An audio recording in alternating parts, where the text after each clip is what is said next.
이 시간 우리 예배를 위해서 함께 합심하여 하나님께 기도함으로 수요 저녁 예배 시작하겠습니다.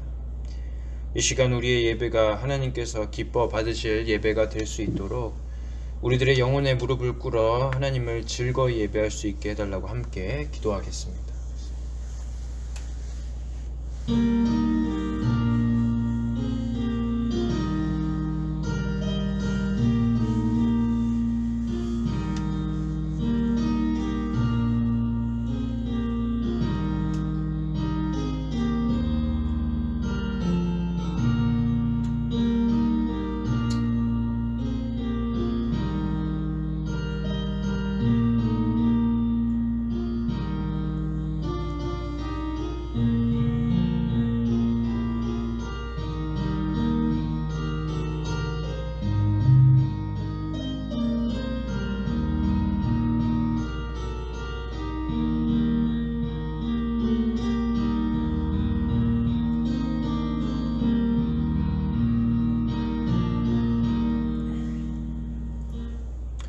하나님 아버지, 우리들을 다시 한번 예배 드릴 수 있도록 이 자리에 초청해 주심에 감사드립니다. 아버지, 우리의 예배가 주님 앞에 드려지는 예배가 되길 간절히 원합니다. 우리의 예배를 신령과 진정으로 드릴 수 있도록 하나님께서 도와주시고 우리를 붙잡아 주십시오. 지금 이 시간 전하는 자와 듣는 모든 사람들의 마음과 삶이 변하여서 하나님께서 기쁘게 받으시는 삶이 될 수 있기를 간절히 원하며 이 모든 말씀 예수 그리스도의 이름으로 기도 올려드리옵나이다. 아멘. 우리 함께 하나님께서 오늘 우리에게 주신 말씀을 봉독하여 올리도록 하겠습니다. 하나님께서 오늘 우리에게 주신 말씀은 신명기 4장 32절부터 35절까지의 말씀입니다. 4장 32절부터 35절까지의 말씀입니다. 저와 여러분이 함께 합독하여 읽도록 하겠습니다.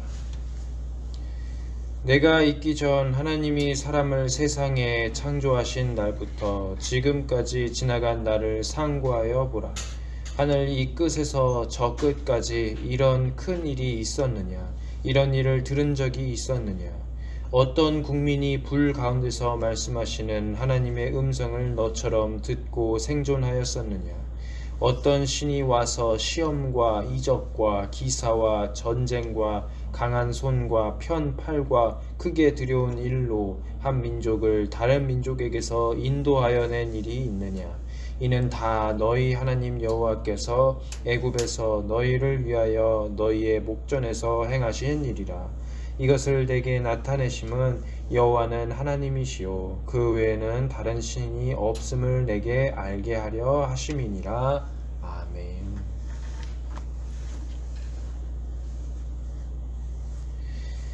모세는 다시 한번 하나님에 대해서 이야기합니다. 사실 그가 가르친 모든 것이 다 하나님에 관한 이야기라 할 수 있어서 백성들의 입장에서 모세의 말은 참으로 지겨울 수도 있습니다.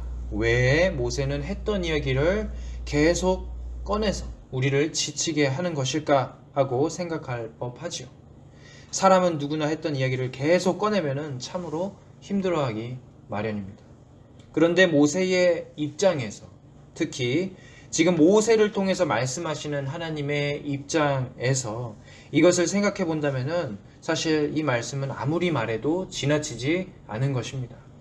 왜 모세와 하나님께서는 자꾸만 하나님에 관하여 이야기를 하시는 것일까요? 그 이유는 그것이 가장 중요하기 때문입니다. 성경 속에서 가장 중요한 하나님의 이야기를 반복하는 이유는 그게 성경이 가르치는 핵심의 내용이기 때문이죠. 모세가 신명기 말씀을 기록한 이래로 계속해서 강조했던 이야기가 무엇인지 하나씩 떠올려 보시길 바랍니다. 모세의 말에 따르자면은 하나님은 어떤 분이셨습니까? 그분은 거룩하시고 영광 받으셔야 하기 때문에 백성은 우상을 섬기면 안 된다라고 배웠죠. 그분은 백성을 또 생각하시는 분이지만 한편으로는 징계하셔서 벌을 주시기도 하는 분이었습니다. 그런데 징계가 끝나면은 이스라엘을 그 자비로 대하셔서 돌아오도록 하시는 자비의 하나님이시기도 하셨습니다. 그 신명기 내용 중에 모세는 계속해서 우상에 대한 강력한 경고와 하나님께서 우상 숭배를 아주 큰 죄악, 더러운 죄로 보신다는 사실을 여러 번 강조하였습니다. 이스라엘로서는 지금 귀에 딱지가 나앉을 것 같은 이야기죠. 게다가 모세가 지금 말하고 있는 시점을 한번 생각해 보시길 바랍니다. 신명기 4장 1절을 보면은 땅에 들어가서 그것을 얻게 되리라 라고 말하고 있죠. 또 14절을 보면은 너희가 거기로 건너가 받을 땅에서 행하게 하려 하심이니라 라고 합니다. 즉 모세가 지금 이스라엘 백성에게 말하는 시점은 현재의 시점이 아니라 미래의 시점입니다. 이스라엘 백성으로서는 참으로 답답하겠죠. 왜 답답했을까요? 이스라엘 백성들의 지금의 모습을 봐주셔서 40년간의 그 훈련이 끝난 기특한 모습도 좀 봐주시고 이제 우리가 얼마나 하나님 안에서 똘똘 뭉쳐있는지 좀 봐주시지. 왜 하필 우리가 미래에 해야 하는 일, 왜 불확실한 우리의 미래를 이야기하는 걸까 하고 생각이 들 수 있는 것입니다. 지금 모세가 말하는 시점과 백성이 받아듣는 시점이 다르기 때문에 지금을 살고 있는 이 백성이 말씀에 적용이 안 되는 것 같아 보이는 것이죠. 마치 이스라엘의 이러한 모습은 우리의 모습과 굉장히 비슷하지 않습니까? 우리도 말씀을 읽을 때에 이런 문제에 봉착하게 됩니다. 어떤 문제냐면은 이 말씀이 과연 지금을 살아가는 나에게 하신 말씀인지 헷갈린다는 문제입니다. 우리로서는 이렇게 생각할 수 있습니다. 이 말씀은 지금 하나님께서 거의 3000년 전에 이스라엘 백성들에게 하신 말씀인데 어떻게, 왜 나의 삶에 의미가 있을까 하고 물을 수도 있는 것입니다. 신앙인으로서 이런 생각을 하면서 말씀을 받아들일 때에 고민하고 그것을 적용하는 태도는 아주 중요하죠. 이 말씀이 현재의 나와는 어떠한 접점이 있는지, 이게 나에게 어떤 위로를 주는지 살피고 그 의미를 끊임없이 생각해보고 하나님의 앞에서 기도할 때에 그것이 비로소 묵상이 되듯 우리들은 그저 말씀에 대해서 하나님께서 믿으라고 하시니까 믿어야지 하는 맹목적인 태도를 가져서는 안 되는 것입니다. 과연 하나님께서는 3000년 전에 이스라엘 백성에게 왜 자꾸만 온 세상에 한 분 하나님이 계시다라는 사실을 알게 하셨으며 그 3000년 전에 이 말씀은 또 우리의 현재의 인생 속에 과연 어떠한 유익을 주는 것일까요? 본문을 통해 우리는 그것을 아주 철저하게 파고들어야만 할 것입니다. 우선 본문의 배경을 살펴보아야겠습니다. 본문의 배경은 여러 번 말씀드렸지요. 모세가 지금 120세의 나이가 되었다고 말입니다. 즉 하나님 앞으로 부름받을 날이 이제 점점 다가왔기 때문에 이스라엘 백성들에게 가르쳐야 하는 말을 꼭꼭 마음으로 눌러 담아서 그들에게 하고 있다고 말씀을 드렸습니다. 이스라엘 백성의 상태는 어떨까요? 지금 이스라엘 백성은 40년간의 광야 훈련을 마친 상태였습니다. 이제 언약이 이루어져서 하나님이 기업으로 주실 땅으로 입성할 때가 왔으니 그 마음이 어떻겠습니까? 굉장히 두근두근하고 흥분이 되는 것이죠. 기대가 되는 것입니다. 40년 동안 굉장히 열심히 했기 때문에 많이 혼나고 많이 굴려짐 당했기 때문에 그들은 이제 앞에 가나안 땅만 두고 있으니 하나님 앞에서 우수 학생이라는 성적표를 받고 얼른 가나안 땅으로 들어가고 싶어 했을 것입니다. 그런데 모세는 계속해서 그들에게 현재의 너희의 모습을 보면서 야, 너희들 참으로 수고했다. 너희 참 모습이 장하다. 라고 칭찬하는 것이 아니라 너희들의 과거 이야기를 생각해보며 끊임없이 떠올려라. 하나님이 주실 그 땅에서 너희는 더욱더 잘해야 한다. 라고 말하는 것이지요. 백성의 입장에서 듣고 싶었던 말은 한마디도 듣지 못하는 것이니 정말 섭섭할 노릇입니다. 모세가 32절에서 이렇게 말합니다. 내가 있기 전 하나님이 사람을 세상에 창조하신 날부터 지금까지 지나간 날을 상고하여 보라. 백성들이 이해하기가 정말 어려운 말입니다. 너 이스라엘 백성들이 있기도 전을 생각해보라니 그것은 결국 너 없었을 때를 한번 떠올려 보라는 말입니다. 왜 모세는 이런 말을 했을까요? 지금 이스라엘 백성들의 모습을 보면은 상태를 보면은 기세가 이제 등등해서 무엇이든 할 수 있을 것만 같은데 오히려 모세는 그들이 존재하기 이전 하나님을 떠올려 보라고 말하는 것입니다. 여기서 중요하게 살펴볼 단어가 하나 있습니다. 바로 상고하다라는 단어입니다. 상고하다라는 말은 어려운 말입니다. 이 말의 뜻은 자세하게 참고하여 검토하라라는 뜻입니다. 즉 모세는 이스라엘 백성들에게 뭐라고 말하고 있습니까? 하나님에 대해서 창세전에 있던 하나님, 지금까지 하나님을 모두 자세하게 참고하여 그분을 알아보라 라고 하는 것입니다.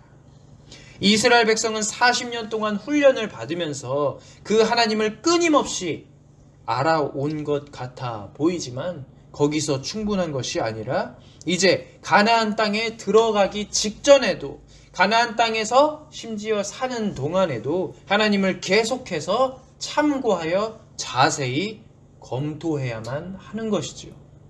어느 정도까지 그렇게 해야 합니까? 이스라엘 백성이 태어나기도 전인 첫사람 아담과 하와의 때부터 지금까지의 하나님을 묵상해야 하는 것입니다. 과거에 이스라엘 백성들은 이야기를 통해서만 하나님을 전해 들었습니다. 그들의 삶 속에서 하나님께서는 가정 내의 가르침과 훈육을 통해서 그분이 어떠하신 분인지를 계속해서 계시하셨습니다. 이스라엘이 가르쳐 오면서 하나님이 어떠하신 분인지를 어린아이들에게 계속해서 전해줄 때에 하나님의 말씀을 전해줄 때에 하나님께서 계속해서 그들을 향해 찾아오셨던 것입니다. 그런 과거와 달리 애굽 땅에서 백성들은 누구를 직접 경험합니까? 바로 하나님입니다. 과거에는 오로지 조상의 하나님만 들어왔던 이스라엘 백성들은 이제는 하나님의 그 구원하시는 큰 능력을 보면서 조상들의 하나님을 나의 하나님으로 받아들이는 대성장을 이룩하는 것이죠. 하나님께서는 모세를 통해서 어찌 말씀하십니까? 그들이 경험한 하나님에 대해서 너희들이 스스로 묵상해보라, 상고하여 보라 라고 말씀하시는 것입니다. 조상들의 하나님 이야기를 들어왔던 이스라엘의 200만 명이나 되는 이 백성들은 이제 아브라함의 하나님, 이삭의 하나님, 야곱의 하나님을 듣는 것과 떠올리는 것이 아니라 스스로의 경험을 상고해 보면서 나를 구원하셨던 나의 하나님을 떠올리게 될 것이지요. 그렇다면 이 나의 하나님은 도대체 어떤 분일까요? 33절과 34절에 그 설명이 아주 잘 되어 있습니다. 33절에서 모세는 하나님이 불 가운데서 말씀하신다는 사실을 드러내고 있습니다. 여기서 모세는 어떤 국민이 그 불 가운데서 말씀하시는 하나님 앞에서 생명을 부지했는가 라는 주제로 말하면서 백성들이 하나님 앞에서 특별한 은혜를 계속해서 경험했음을 떠오르게 만들죠. 여러분, 사람이 불을 견딜 수가 있을까요? 사람이 불을 견딜 수가 없는 것은 자명한 사실입니다. 사람은 뜨거운 것을 한순간도 참아낼 수가 없습니다. 사람의 육체가 연약하기 때문입니다. 불 가운데 들어가면은 죽습니다. 반면에 하나님은 어떤 분이십니까? 그분은 신명기 4장 11절과 12절을 보면은 불길 가운데 말씀하시고 불길 가운데 임하신다라고 나와 있습니다.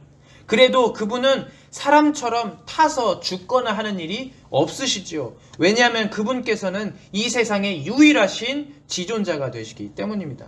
그런 지존자께서 지금 이스라엘 백성을 타오르는 불로 진멸하실 수 있는 상태에서 하나님께서는 오히려 그 백성을 은혜로 대하시지요.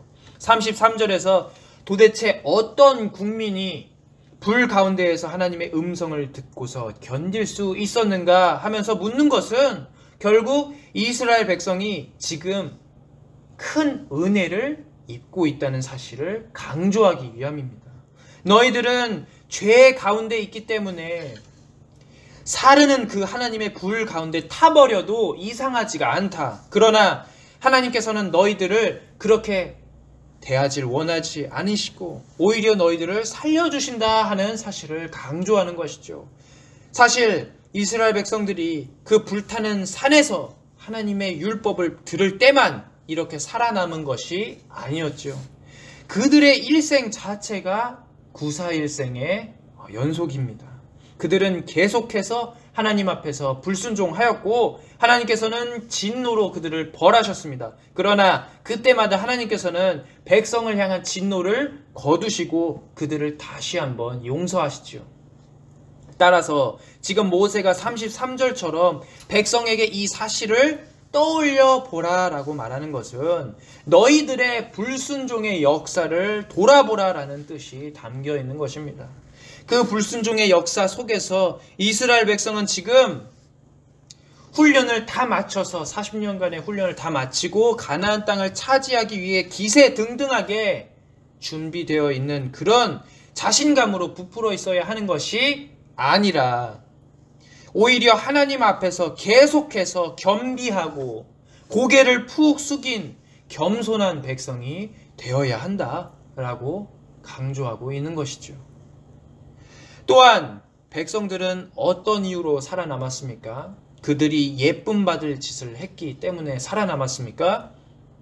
아니지요. 여태까지 살아남은 까닭을 돌아볼 때에 자신들이 의롭기 때문에 또 하나님께 이쁨 받을 짓을 골라 했기 때문에 살아남은 것이 아니라 오히려 하나님께서는 그 사르는 불로 이스라엘을 태우지 않으신 까닭을 스스로 묵상해 보라 말하고 있으니 이 말씀을 듣고 이스라엘 백성은 사실 자랑스러워하고 야 우리가 이런 민족이야 하나님 앞에서도 살아남은 민족이야 하고 자만해서는 절대 안 되는 것이죠. 그런데 여기서 놀라운 반전이 일어납니다. 34절이죠. 바로 앞절 33절의 시작을 한번 기억해 보시길 바랍니다. 33절의 시작은 어떤 국민이라는 말로 시작하였습니다. 그런데 반면에 34절에서는 어떤 신이라는 말로 시작하고 있죠. 즉 하나님으로부터 살아남은 이스라엘 백성들은 34절로 넘어가면서 도대체 왜 하나님이 우리를 지금까지 살려주셨는지를 깨닫게 되는 것입니다. 34절은 이렇게 말씀합니다. 어떤 신이 와서 시험과 이적과 기사와 전쟁과 강한 손과 편 팔과 크게 두려운 일로 한 민족을 다른 민족에게서 인도해 낸 일이 있느냐. 이는 다 너희의 하나님 여호와께서 너희 애굽에서 너희를 위하여 너희의 목전에서 행하신 일이라. 모세는 이스라엘 백성에게 말합니다. 너희의 불순종의 그 역사 속에서 하나님 앞에 살아남아 있는 듯 하나님이 너희를 구하신 그 역사에는 도대체 우리가 이해할 수가 없는 하나님의 사랑이 있다는 것이죠. 34절에서 모세는 이 세상에 도대체 어떤 신이 백성을 구하기 위해서 이런 일까지 행하는지 백성에게 묻는 것입니다. 그 가운데 살펴보아야 하는 단어들이 여러 가지 있지만 특별히 와서라는 단어에 집중하시길 바랍니다. 이 말씀, 어떤 신이 와서라는 단어는 하나님께서 백성에게 일방적으로 찾아오신다는 사실을 말하고 있죠. 하나님께서는 어떤 분이십니까? 와서 직접 구하시는 분입니다. 즉 34절의 그 말씀에서의 핵심은 한 분이신 그 능력의 하나님, 이스라엘의 불순종을 아시는 하나님, 그러나 그 불순종을 보시고도 용서하신 분이 백성들에게 끊임없이 능동적으로 찾아오시는 분임을 증거하고 있는 것이죠. 하나님께서 왜 찾아오셨을까요? 이러한 물음을 가지고 성경을 바라봐야 합니다. 전적으로 지금 이스라엘 백성들이 무능했기 때문이지요. 그들은 많은 수로 번성하였습니다. 바다의 모래알과 같이, 하늘의 별과 같이 성장하였지만 다른 민족의 노예로 살고 있었지요. 그런 그들을 구하시기 위해 누가 대신 싸워주십니까? 하나님께서 싸워주십니다. 그분의 펴신 팔과 강한 손으로 능력을 행하시죠. 그렇게 해서 어떻게 역사하십니까?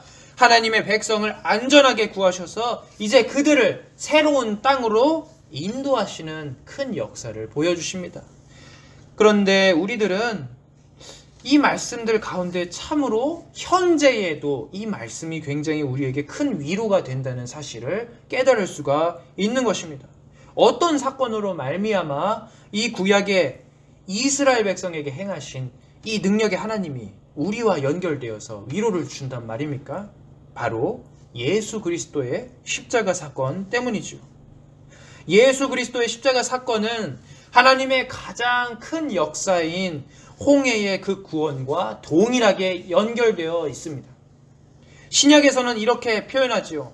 하나님께서는 흑암의 권세에서 백성을 건져내사 그 사랑의 아들의 나라로 이끄셨도다. 즉 우리들은 영원히 죽을 수밖에 없었던 그 비참한 어둠의 상황 속에서 그리스도를 통해서 그리스도의 나라로 들어가게 된 것입니다. 즉 지금 구약과 신약의 말씀은 따로 뚝 떨어져서 우리에게 의미가 없거나 끊어진 것이 아니라 오히려 우리에게 연결되어서 더 큰 은혜를 바라볼 수 있게 하는 것입니다. 과거에 말로만 듣고 이야기로만 들어왔던 그 홍해를 가르신 그 기적이 우리의 삶에서 다시 한번 예수 그리스도로 말미암아 일어난다는 것이죠.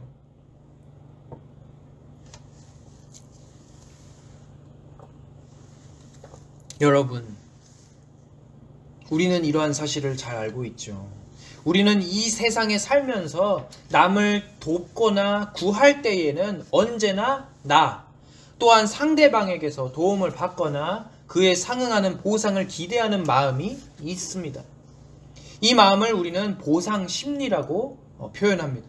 내가 이 사람을 도와줄 때에 은근히 이 사람에게서 나에게 선행을 보상받고 싶어하는 그 마음은 자연스러운 것입니다.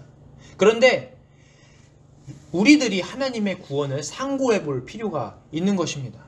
하나님의 구원은 태초부터 지금까지 어떤 방식으로 일어났습니까?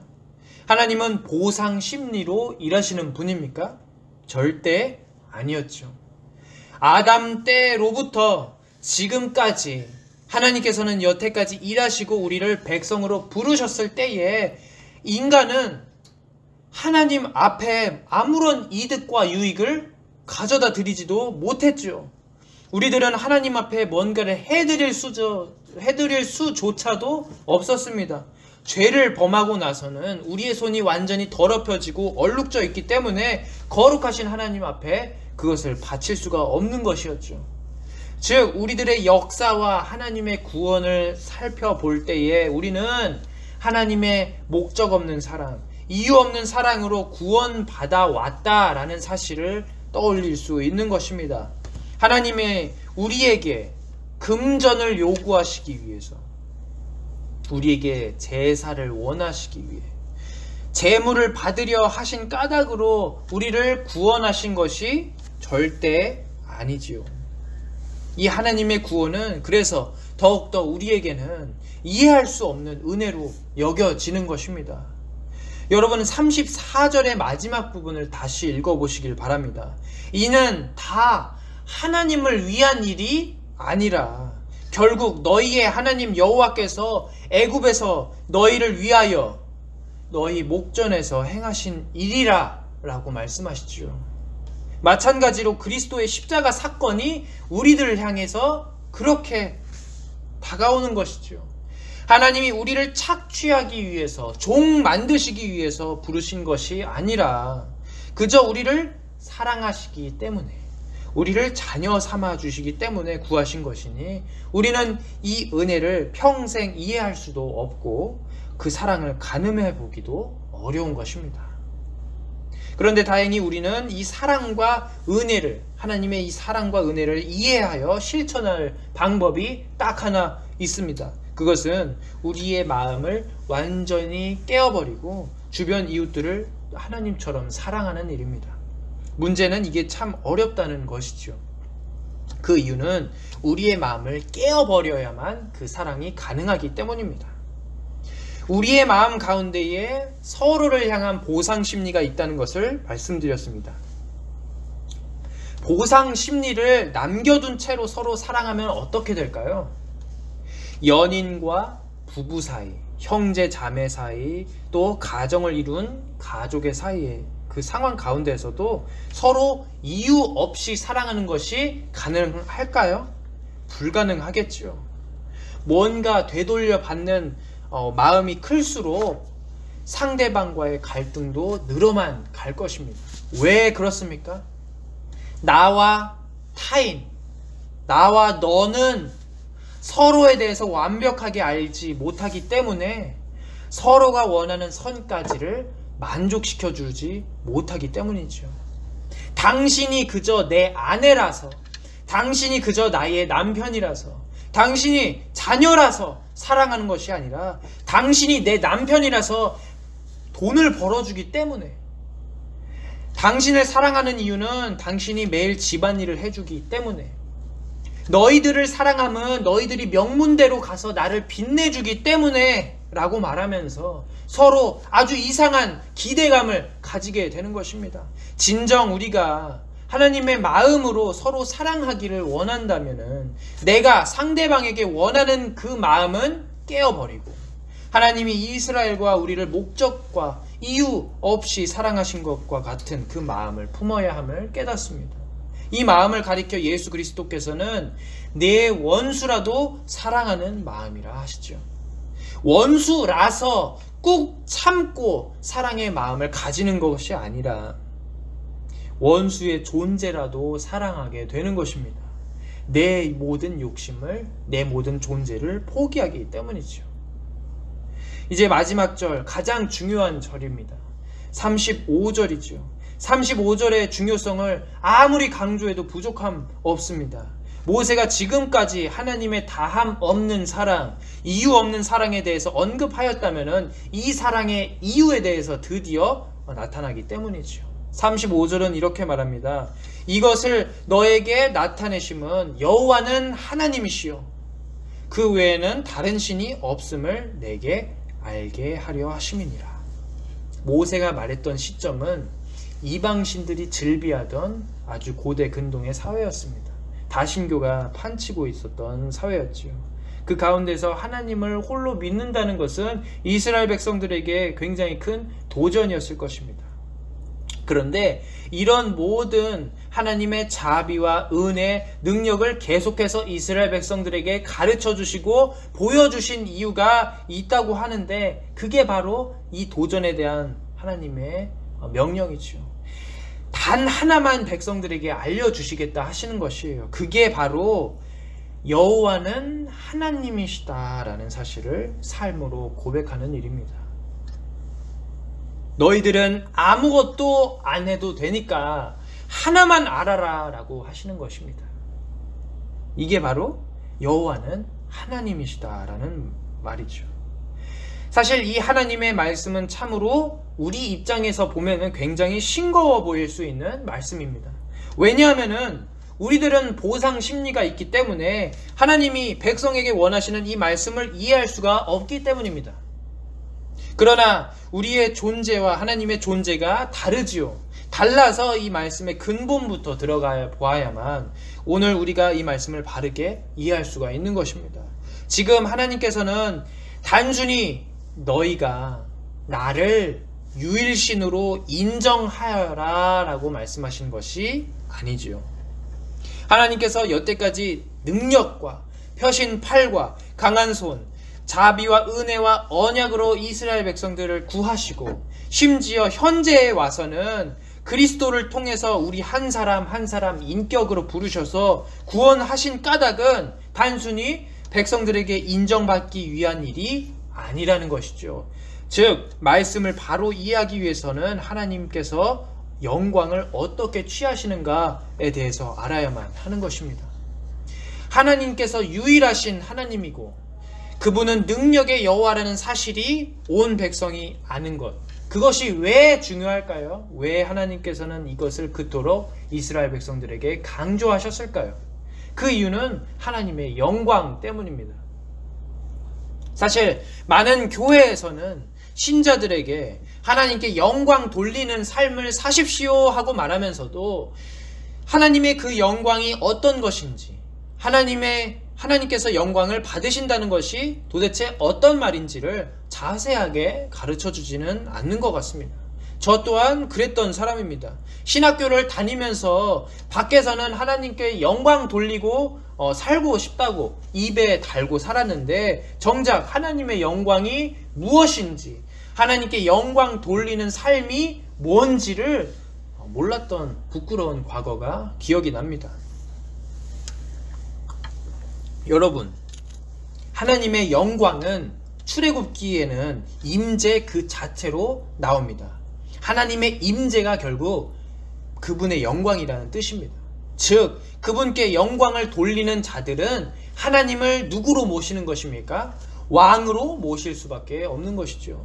왜냐하면은 이 출애굽기 말씀 자체로 따지자면은 하나님이 행차하시고 하나님이 임재하신 그 자체로도 영광이기 때문입니다. 따라서 신자는 지금 무엇인가를 특별하게 행하는 게 중요한 문제가 아니라는 것이죠. 주님을 왕으로, 주님을 한 분 왕으로 모신다, 주님의 임재를 본다는 것이 바로 하나님께 영광을 돌리는 것입니다. 그런데 생각해 보시길 바랍니다. 과연 이 세상의 많은 사람들이 하나님을 단 하나의 왕으로 모시고 있습니까? 굉장히 슬픈 이야기지만 그리스도인들이라고 하면서도 이 일을 제대로 감당하지 못하는 것 같습니다.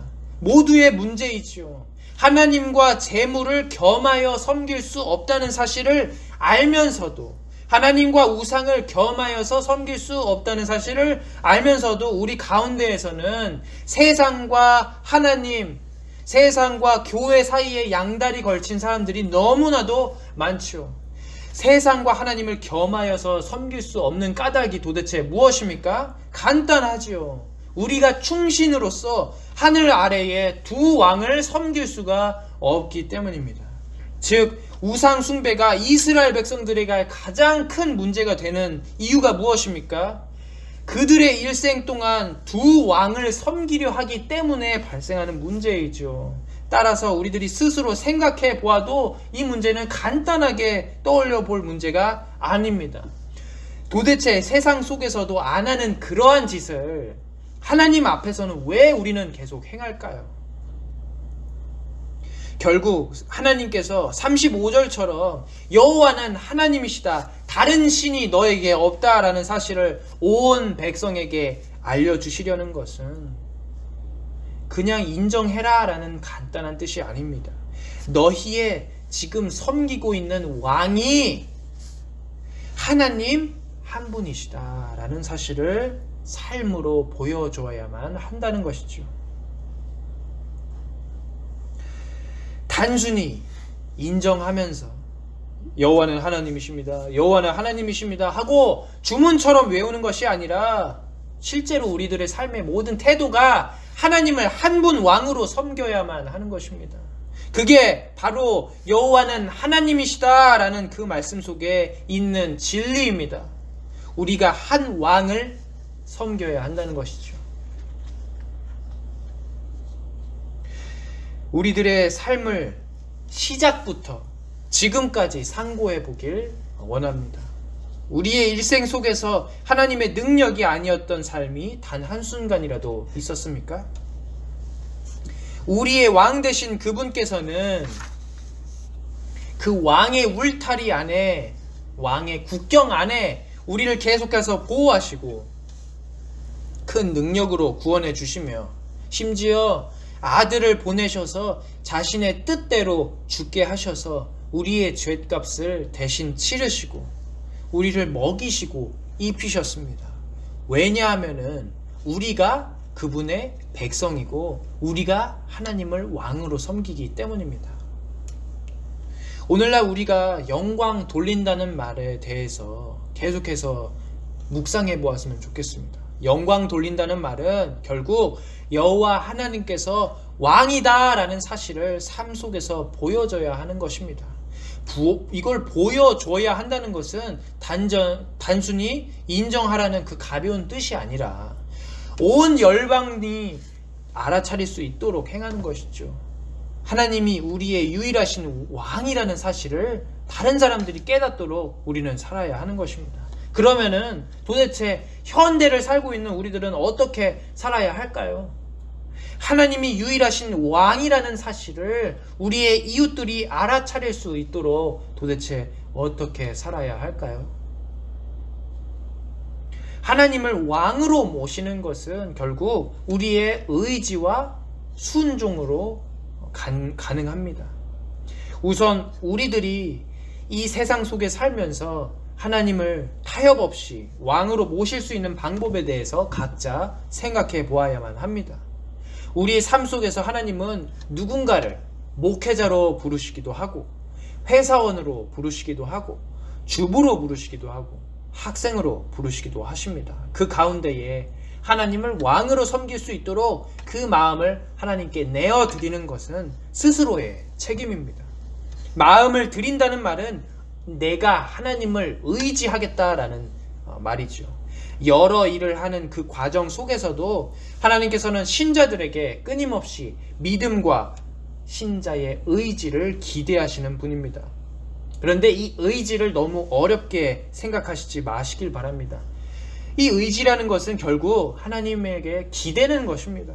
힘이 들 때에, 또 하나님께 자랑하고 싶은 일이 생겼을 때에, 또는 삶이 너무나도 허망할 때에 내 뒤에 계신 하나님께 기대는 것입니다. 그분은 우리의 모든 기도와 의뢰를 아시는 분입니다. 우리의 머리카락까지 세신 바 되었다고 하셨으니 하물며 우리의 마음은 어떻겠습니까? 솔직하게 우리의 안에 문제가 생긴다면은 바로 하나님께 엎드려서 하나님께 의지하는 그리스도인이 되어야 하는 것이죠. 마지막으로 하나님께서 우리에게 원하시는 것이 단 하나라는 사실을 깨달으십시오. 그분은 우리에게 제물과 제사의 기름 또 돈을 원한다 하지 않으셨습니다. 그저 왕으로 섬겨라, 너의 하나님을 왕으로 섬겨라, 너에게는 다른 신이 없다, 그러한 사실을 삶으로 나타내라 명령하셨습니다. 역사적으로 많은 사람들이 하나님을 하찮은 이방 신들과 착각하였죠.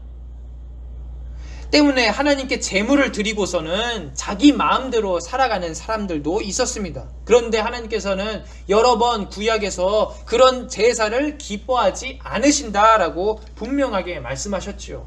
그런 제사는 결국 나무나 돌로 만든 우상들이나 받을 법한 것입니다. 오히려 하나님께서는 살아계시기 때문에 또 유일하게 능력이 있는 하나님이시기 때문에 목석의 신들이 요구하는 것보다 더욱더 큰 것을 우리에게 요구하십니다. 그게 바로 우리의 인생의 자발적인 순종이죠. 따라서 우리는 순종이 제사보다 낫고 수량의 기름보다 말씀을 듣는 것이 낫다고 하신 그 하나님을 곱씹어 보며 그분을 순종하는 것이 우리의 삶에서 유일하게 한 하나님께서 원하시는 우리의 모습임을 깨닫고 계속해서 정진해 나가야 할 것입니다. 모쪼록 하나님께서 우리에게 원하시는 것은 우리의 자발적인 순종이자 그분을 왕으로 모시는 일이라는 사실을 기억하시길 바랍니다.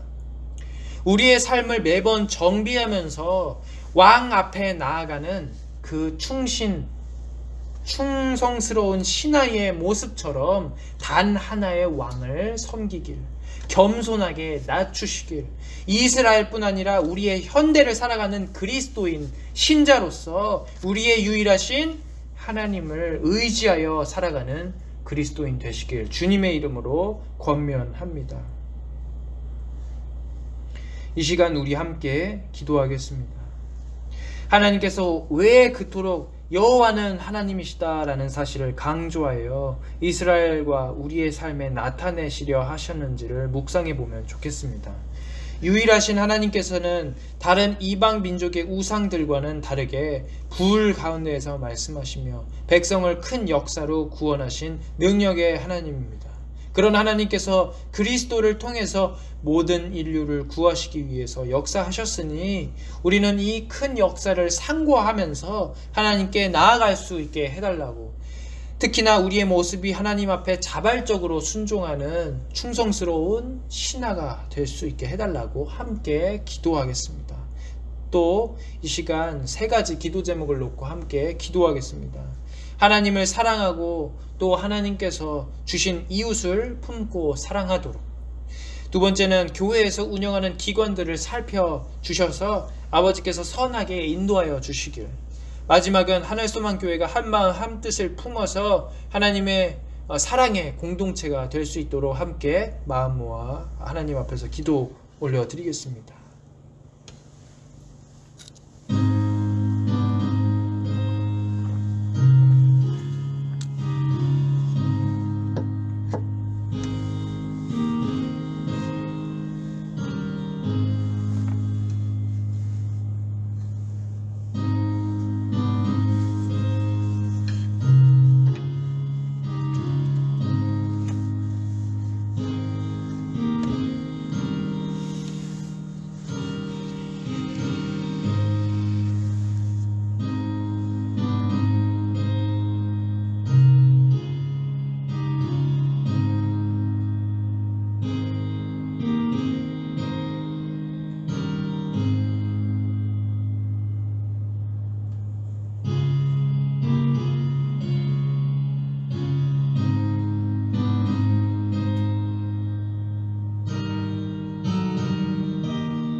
주님 감사합니다.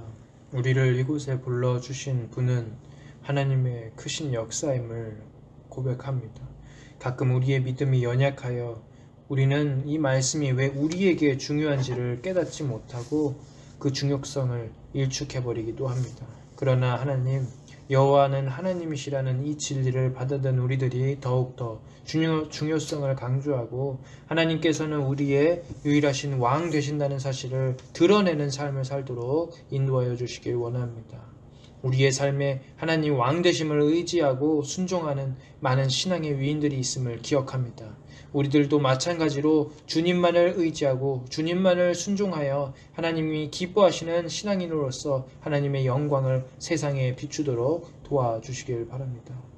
주님, 우리가 특별히 기도 제목을 놓고 함께 기도합니다. 우리 주변의 이웃들이 겨울이 되어서 참으로 쌀쌀한 날씨 속에 힘들어하기도 합니다. 몸이 약한 자들에게는 몸의 건강을 주시고 영적으로 침체되어 아픈 자들에게는 하나님의 복음이 그 가정 안에 깃들길 원합니다.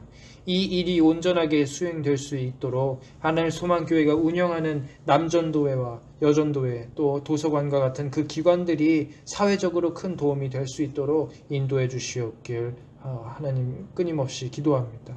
사회에 따뜻한 마음으로 주님의 마음을 품은 우리들이 교회 안에서 한 마음 한 뜻으로 또 또 정말 사랑하기 때문에 모여서 서로를 복되다 축복하는 그런 공동체 되도록 도와주시길 간절히 원하며 이 모든 말씀 살아계신 예수 그리스도의 이름으로 기도드립니다. 아멘.